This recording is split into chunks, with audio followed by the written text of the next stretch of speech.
इस वक्त की बड़ी खबर आ रही है मध्य प्रदेश के रीवा से, जहां मोहन सभागार में अभी हाल ही में संभागीय समीक्षा बैठक का आयोजन किया गया, जिसकी अध्यक्षता उप मुख्यमंत्री एवं रीवा विधायक श्री राजेंद्र शुक्ला ने की।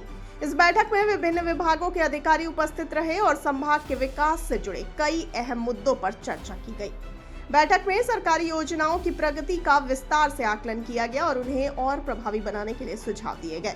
श्री शुक्ला ने जोर देते हुए कहा कि किसानों की आय दोगुनी करने की दिशा में सरकार का मुख्य ध्यान है। उन्होंने कहा कि जल्द ही ऐसी योजनाओं को लागू किया जाएगा जिनसे किसानों का जीवन स्तर बेहतर होगा और वे आर्थिक रूप से अधिक सशक्त बनेंगे। बता दें कि बैठक में लिए गए निर्णयों को समयबद्ध तरीके से लागू करने और विकास कार्यों में तेजी लाने पर भी सहमति व्यक्त की गई। संभागीय विकास को नई दिशा देने के उद्देश्य से बनाई गई योजनाओं पर सख्ती से अमल करने का आश्वासन दिया गया। एक वर्ष में मध्य प्रदेश तेजी से हिंदुस्तान के अंदर विकसित राज्यों की श्रेणी में टॉप 3 राज्यों में आ जाए, इसके लिए ज़मीन तैयार करने का काम बहुत ही तेज़ी के साथ हुआ है। और चाहे वो हरित क्रांति लाने की बात हो, चाहे औद्योगिक क्रांति लाने की बात हो, चाहे पर्यटन की क्रांति लाने की बात हो, इसके लिए चौतरफा प्रयास मुख्यमंत्री डॉक्टर मोहन यादव जी के नेतृत्व में हुआ है। रीवा में रीजनल इंडस्ट्री कॉन्क्लेव आपने देखा, ऐसा पूरे प्रदेश में हुआ है। अब ग्लोबल इन्वेस्टर समिट भी होने जा रही है। तो कुल मिला के आने वाले वर्ष उड़ान भरने के हैं। स्वास्थ्य के क्षेत्र में क्या मानते हैं, किस तरह नया जिला बना, क्या खास रहा?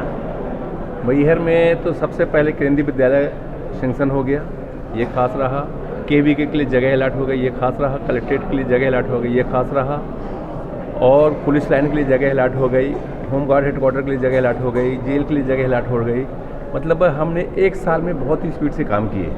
और हॉस्पिटल के लिए अभी जैसे मऊगंज और मैहर का नाम आया था भूमि पूजन के लिए, तो 34 करोड़ रुपए में मैहर का भूमि पूजन हो रहा था। इसके लिए मैं डायरेक्ट भोपाल गया और माननीय प्रदेश के उप मुख्यमंत्री और स्वास्थ्य मंत्री जी से निवेदन किया।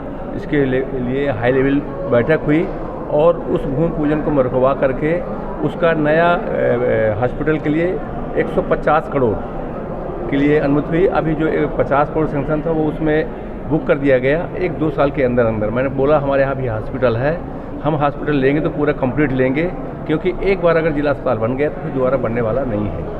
तो उससे वो बैठक करीब हमारी 2 घंटे चली और लास्ट में निर्णय हुआ कि अब जो हमने 23 एकड़ ज़मीन दी है माता रानी परिसर में, वहाँ पे नया हॉस्पिटल बनेगा।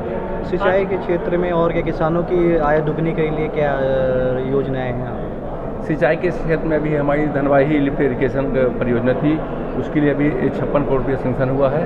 और अभी जो हमारा घर घर नल जल योजना थी वो करीब 90% कम्प्लीट हो गई। जिला बनाने के लिए जिस तरह से लोगों में उत्साह था, तो उसके लिए लोगों की जो अपेक्षाएं थी उसके लिए क्या कर रहे हैं? देखिए, जो भी अपेक्षाएं थी, अभी मैहर के लोग जो जुकेई से आते थे उनको सतना जाना पड़ता था। अब उनकी सारी उपलब्धि हमको मैहर मिल गई। अगर मैहर जिला नहीं बना होता तो पीएमसी कॉलेज नहीं मिलता। और हमारे यहाँ 2 बस चल रही, मध्य प्रदेश में दोनों बार उसका करीब 4 माह से नंबर 1 में आ रही है। तो ये जिला बनने का ही एक परिणाम है। आज की बैठक में क्या था? आज की बैठक में जो हमको मुख्यमंत्री जी ने 15 करोड़ रुपये हर विधायक को दिया था और जो पिछले वर्ष जो कार्य सेंक्शन हुए थे उन कार्यों की समीक्षा बैठक थी।